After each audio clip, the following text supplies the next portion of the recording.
పచ్చు శ్రీనివాస్ గారు రాజమౌళి గారు చెప్పండి. ఎస్, కేటీఆర్ గారు ఒక మినిమం 3-4 ఛానళ్లకు ఇంటర్వ్యూలు ఇవ్వడం జరిగింది.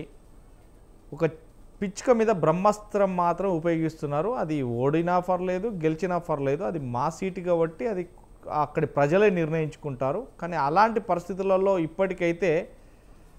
ఇప్పటి వరకు నేను ఎక్కడ చూడలేదు. కానీ ఓటమి గెలుపనే సర్వసామాన్యం. కానీ అక్కడ ఎవరు గెలుస్తారు, ఎవరు ఓడతారు అనేది ప్రజలు నిర్ణయించుకుంటారు. కానీ ఎప్పుడైతే మేము చూడలేదు, ముఖ్యమంత్రి హోదాలో కేసీఆర్ గారు ఒక్కసారి వెళ్ళి సభల సమావేశాలు 1 గంట వరకు పెట్టారు. కానీ ఒక్కసారే వెళ్ళారు తప్ప ఇంత లేదు. మేము ఎక్కడ కూడా మంత్రులను 2 లేదంటే 1 3 ఈ 3 మంత్రులే అక్కడ చూసుకున్నారు. అది కామన్గా దగ్గర వ్యక్తులు ఎమ్మెల్యేలు పోయారు. కానీ నిజంగా తెలంగాణ రాష్ట్రంలో ఉన్న ఎమ్మెల్యేలు అందరూ తీసుకొచ్చి అక్కడ పెట్టడం, ఉన్న 10 మంది మంత్రులను అక్కడ పెట్టి ఇన్ఛార్జీలు ఇవ్వడం, ఓ 15 బూతుల నుంచి 20 బూతుల వరకు మంత్రికి, ఆ మంత్రి కింద 10 మంది ఎమ్మెల్యేలను పెట్టి ఎక్కడా లేనటువంటిది జిల్లాల నుంచి వెళ్ళి కార్యకర్తలను తీసుకొచ్చి కాంగ్రెస్ పార్టీ ఇలా పెట్టడం ఇది కరెక్టా, మీరే అర్థం చేసుకోండి అని ప్రజలకు ఉద్దేశించి మాట్లాడుతున్నారు. ఇక ఈ నేపథ్యంలోనే మేమైతే ఎక్కడ ఇలా చేయలేదు. రాష్ట్ర ప్రభుత్వంలో ఏం అభివృద్ధి జరిగింది, తెలంగాణ రాకముందు ఏం జరిగింది, నీళ్లు నిధులు నియామకాలు అన్నప్పుడు ఎక్కడైతే ఉప్పు నీళ్లు అవి ఉన్నాయో మేము ఏ రకంగా సాగునీరుకు తాగునీరుకు నీళ్ళు అందించామో, ఎప్పుడైతే పవర్కు సంబంధించి పవర్ ప్రజెంటేషన్ ఇచ్చి పవర్ చేసామో, ఏమన్నంటే దోసుకున్నారు అంటున్నారు తప్ప దోసుకున్న దాన్ని ఎక్కడ దాచుకున్నామో చూపెట్టే దమ్ము ధైర్యం లేదు. అలాగే దోసుకున్నది ఒకవేళ దాచుకోవడానికో లేకుంటే దోసుకున్నామంటే గిట్ట కేసులు పెట్టి జైల్లో పెట్టడానికి కూడా వీళ్ళకి దమ్ము ధైర్యం లేదు, అరెస్టు చేయడానికి కూడా లేదు. ఇదంతా నిరూపించుకోకుండా ఖచ్చితంగా వీళ్ళంతా బదనాం చేయడానికి తప్ప వేరే లేదు. ఇదంతా కూడా మాటలు మాట్లాడుతున్నారు అనేది రేవంత్ రెడ్డి గారు చెప్తున్నారు. రేవంత్ రెడ్డి గారి మీద మాట్లాడుతున్నారు. ఇక ఎప్పుడైనా కానీ జూబ్లీహిల్స్ ఎలక్షన్లో వాస్తవానికి ఇలాంటి పోరు ఈ తెలంగాణ రాష్ట్రంలో ఎక్కడైనా జరిగిందా అంటే లేదు అంటున్నారు. దానిపై మీరేమంటారు?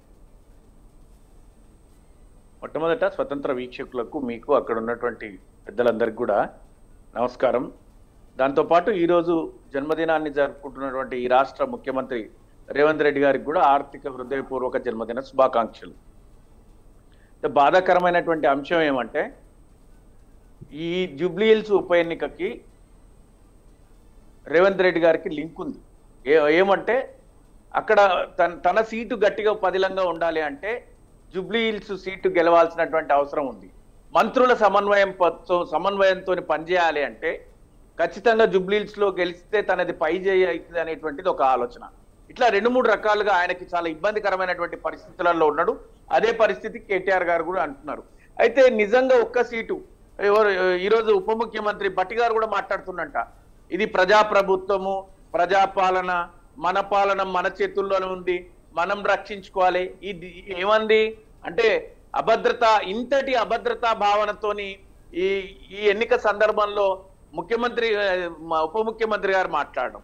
నిన్న ముఖ్యమంత్రి గారు మాట్లాడుతూ ఏమన్నారు, పైసలు ఎక్కడ పుడతలేవు, మళ్ళొకసారి పైసలు లేవు, పైసలు ఎక్కడ పుడతలేవు అని ఒకవైపు, మీరు గెలిపిస్తే అభివృద్ధి చేస్తామని ఇంకోవైపు, అదేదో ఉప ఎన్నికలలో మేము అదేంటి మన కంటోన్మెంట్ గెలిచినాం, మేము అక్కడ 14,000 కోట్లు 15,000 కోట్లు పెట్టి గెలిచినాం అని ఒకటి అభివృద్ధి చేసినాం అంటున్నాం. మీరు 15,000 కోట్ల రూపాయలు, 13,000 కోట్లు 15,000 కోట్ల రూపాయలు కేటాయింపులు జరిగినాయి. 20 కోట్ల రూపాయలు ఏమో ఎగ్జిక్యూషన్ జరిగింది. అంతేగాని మీరు ఇంకా 20,000 కోట్లు 15,000 కోట్లు అని చెప్పుకుంటుండ్రు. మా వాళ్ళు ఆ చిట్టా అంతా చాలా క్రిస్టల్ క్లియర్ గా చెప్పిండ్రు. జూబ్లీహిల్స్ ఉప ఎన్నిక వచ్చింది అంటుండ్రు. ఉప ఎన్నిక వస్తే మేము అభివృద్ధి చేస్తాం, మేడలు కట్టిస్తాం, మిద్దలు కట్టిస్తాం, అసలు ఇక్కడ పేదవాళ్ళు లేకుండా చేస్తాం, మేము చాలా చేసినాం 2 సంవత్సరాలు అలా అన్నారు. మరి 2 సంవత్సరాలు అన్ని చేస్తే మీరే అంటుండ్రు నడవస్తలేదు, ఇంకేదో ఇట్లాంటి అంశాలు మాట్లాడుతున్నారు. అంటే ఈ ప్రభుత్వము గత 20 రోజుల నుంచి, అంటే అజారుద్దీన్ గారిని మంత్రిగా ప్రమాణ స్వీకారం చేయించే నాటికి వాళ్ళ దగ్గర అన్ని సర్వేలు ఉన్నాయి. సరే, ఎవరు ఎన్ని సర్వేలు చేయించినా బీజేపీ, కాంగ్రెస్, బీఆర్ఎస్ పేడ్ సర్వేలు చేయించుకొని పబ్లిక్ లో తమ ఓటు శాతం పెంచుకోవడానికి ప్రయత్నం చేసిందని అనుకున్నా కూడా ప్రభుత్వానికి మాత్రం ప్రత్యేకించి కాంగ్రెస్ పార్టీ ప్రభుత్వానికి ఇంటెలిజెన్స్ రిపోర్ట్ అయితే ఉంటది.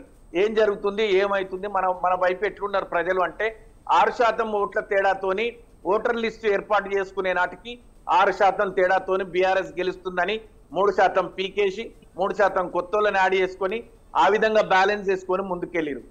ఇప్పుడు ఓట్లను అఫీషియల్ గా పెంచుకోవడానికి వీల్లేదు. అది రీసెంట్ 8 నుంచి 10% ఓట్ల ఆధిక్యంతో బీఆర్ఎస్ గెలుస్తుందని నా మిత్రులు కాంగ్రెస్ పార్టీలో ఉన్న వాళ్ళు చెప్తున్నారు. ఇంటెలిజెన్స్ రిపోర్ట్ వచ్చిందన్న, ఇట్లా ఉంది, అందుకే ముఖ్యమంత్రి గారు గల్లీ గల్లీ తిరుగుతున్నారు, వాడ తిరుగుతున్నారు ఖచ్చితంగా గెలవాలని. ఎందుకంటే ఉప ఎన్నికల్లో రోజు రోజుకు మారిపోతా ఉంటది. ఏమో ఈ 3 రోజులలో ఏ విధమైనటువంటి మార్పులైనా వచ్చి 0.5% 1% తోనైనా ఆ కాంగ్రెస్ బయటపడాలనేటువంటి ప్రయత్నం చేస్తుంది. అందుకోసం అంటే పక్కా ఇంటెలిజెన్స్ రిపోర్ట్ ఉంది బీఆర్ఎస్ పార్టీ గెలుస్తుందని. అందుకే వాళ్ళు చెప్పేటువంటిది మా దగ్గర ఉన్న అస్త్రాలు సంధిస్తాం, మాది రాజకీయ మఠం కాదు, మేము సన్నాసులం కాదు, మేము కూడా రాజకీయ పార్టీనే అని చెప్పుకుంటూ వాళ్ళు టెక్నికల్ గా ఏ విధమైన పదవి లేకున్నా కూడా రాజ్యాంగంలో ఉన్నటువంటి ఒక క్లౌజ్ ని తీసుకొని అత్యవసరంగా అజారుద్దీన్ గారిని మంత్రిగా కేబినెట్ మంత్రిగా చేసిండ్రు. మళ్ళా దాంట్లో ఒక మతలబు బీజేపీ అభ్యర్థి గవర్నర్ ఉన్నారు, మాకు అసలు ఇస్తారో ఇయ్యరో వేచి చూడాలి అని బీజేపీ మీద ఒక నెపం పెట్టి 2 రోజులు కాలయాపన చేసింది గవర్నర్ గారు. అట్లాంటిది ఏం ఉండదు, ఎన్నికల కోడ్ రాష్ట్ర వ్యాప్తంగా ఉండదు, ఓన్లీ జూబ్లీస్ నియోజకవర్గ పరిధిలోనే ఉంటుందని ఆ విధంగా. అంటే కాంగ్రెస్ బలంగా తను గెలవడానికి ఈ ఉప ఎన్నికలో హైదరాబాద్ లో తన ప్రాతినిధ్యం లేదు, తమ అభ్యర్థి లేడు అని ఉన్నటువంటి పరిస్థితి నుంచి తమకు ప్రాతినిధ్యం ఉంది, తమ పాలనకు రెఫరెండం గా మిగలబోతున్న జూబ్లీహిల్స్ ఉప ఎన్నిక ఎట్టి పరిస్థితుల్లో చేజిక్కించుకోవాలని చెప్పి రాష్ట్ర వ్యాప్తంగా ఉన్నటువంటి మంత్రులందరినీ తీసుకొచ్చి పాలన గాలికి వదిలేసి గాలి మోటార్లలో తిరుగుతూ ధాన్యం కొనుగోలు, పత్తి కొనుగోలు, వర్ష బాధితులు, యాక్సిడెంట్ బాధితులు వీళ్ళందరినీ వదిలేసిండ్రు. వీళ్ళకి తెలుసు 2 సంవత్సరాలలో ఏ ముఖ్యమంత్రిని కూడా నేను చూడలే. ఈరోజు ముఖ్యమంత్రి గారి జన్మదినం నాకు బాధాకరంగా అనిపిస్తుంది.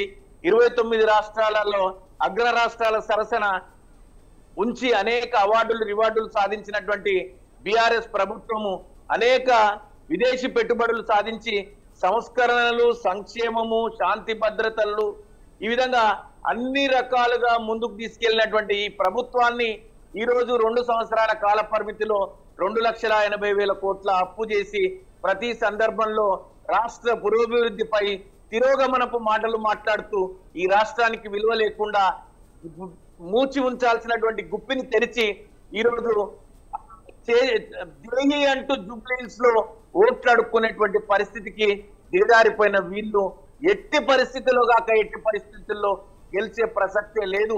మనం చూస్తాం 11వ తారీఖు జరిగే ఎన్నిక వీళ్ళ యొక్క భవిష్యత్తును నిర్దేశించబోతుంది. రాబోయే స్థానిక సంస్థలలో కూడా కాంగ్రెస్ పార్టీ పరాజయాన్ని చవిచూస్తుంది అనేటువంటి భయము, ఆ ఎన్నిక నిర్వహణకు ఉండేటువంటి ఇబ్బందులు ఇవన్నీ కూడా జూబ్లీహిల్స్ తో ముడిపడి ఉన్నాయని దీన్ని చాలా ప్రతిష్టాత్మకంగా ప్రభుత్వం తీసుకొని ముందుకెళ్తుంది. అందుకే ముఖ్యమంత్రి గారు కూడా ఏం మాట్లాడుతున్నారో తెలుస్తలేదు.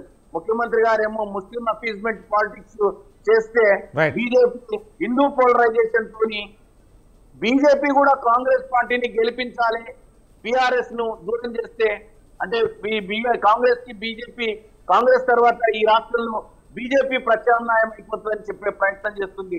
కాబట్టి జూబ్లీహిల్స్ ఓటర్లందరికీ మేము చేసే విజ్ఞప్తి ఏంటంటే అధిక సంఖ్యలో చదువుకున్న వారంతా ఆ రోజు హాలిడే వస్తే సెలవు దినం వస్తే ఖచ్చితంగా మీరంతా ఓటింగ్ లో పాల్గొని ఈ రాష్ట్రంలో పరిపాలన సవ్యంగా సజావుగా సాగడానికి గత ప్రభుత్వ పాలనను బేరీజు వేసుకొని మీరు ఖచ్చితంగా ఓటు వేయాలి పారదర్శకంగా.